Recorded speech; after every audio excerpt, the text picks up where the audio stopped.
Hi, this is Tina. Welcome to my page. So I want to talk about everything you need to know regarding home purchase. A lot of the questions that we got from our buyers are related to how much we're gonna expect it to pay throughout the period of purchasing a home, and then what's the closing cost, and then the expenses that we need to expect after closing.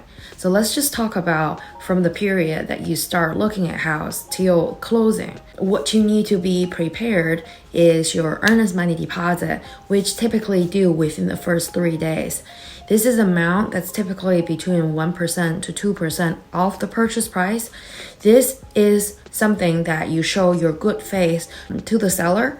If you really want something, you're absolutely okay to put in more. However, when you put in anything above $5,000, closing attorney will asking you to wire the amount to their escrow account, and then the wire fee is about $30. It depends on your bank and your relationship with your bank. The second expense that you need to expect is the wiring fee. And then we always recommend our clients to do an inspection. The inspection typically happen within your due diligence period. Inspection fee is typically based on your size of the house, and it ranges from $450 to even above $1,000 depending on the kind of service that you want to be performed at the house.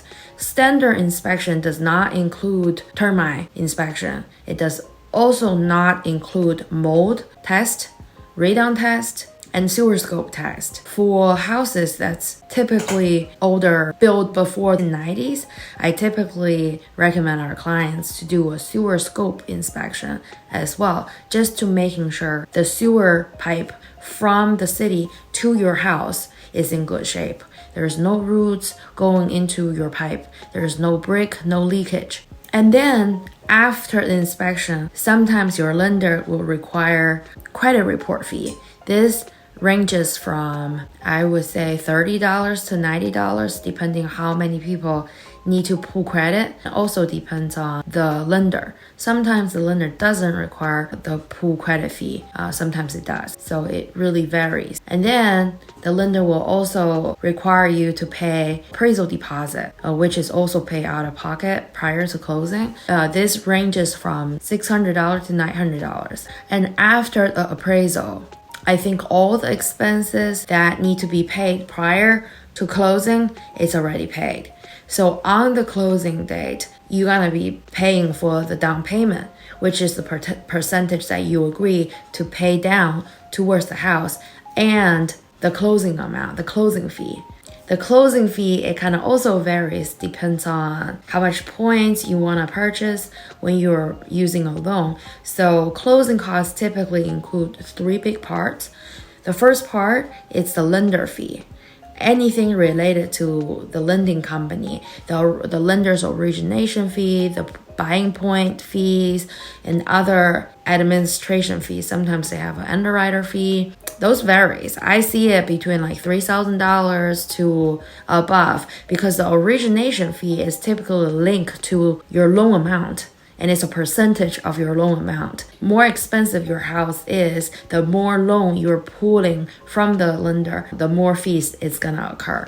And then besides the lender fee, there's also the closing attorney related fees. They have a closing fee, and there's a whole bunch of transfer tax, administration fee, recording fees. And then you also will be paying a lender's title insurance fee. And then owner's title insurance is always recommended. And then besides the closing fees, the third big part is the escrow account, which is the money that you pay towards your HOA, your insurance, and your property tax. Sometimes lender require you to also prepay for another year of HOA, or prepare several months of the property tax. But escrow account, you can consider it as a non-interest bank account that the lender require you to put money aside for future use. The money is there for you. Every year when the county reassess your tax, it's gonna change based on the new assessment.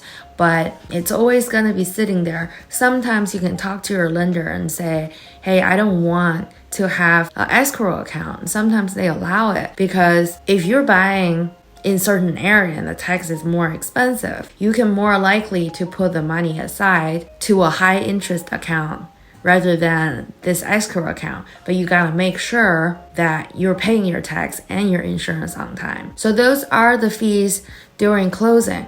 And then after closing, you need to be prepared is your utilities and your HOA fees and your insurance fee.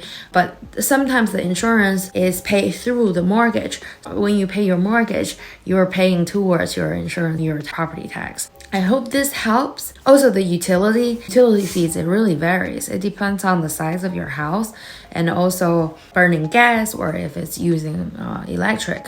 So you can ask your agent to ask the listing agent and get an estimate from the seller on the utilities. So these are the fees that's associated with a home buying process.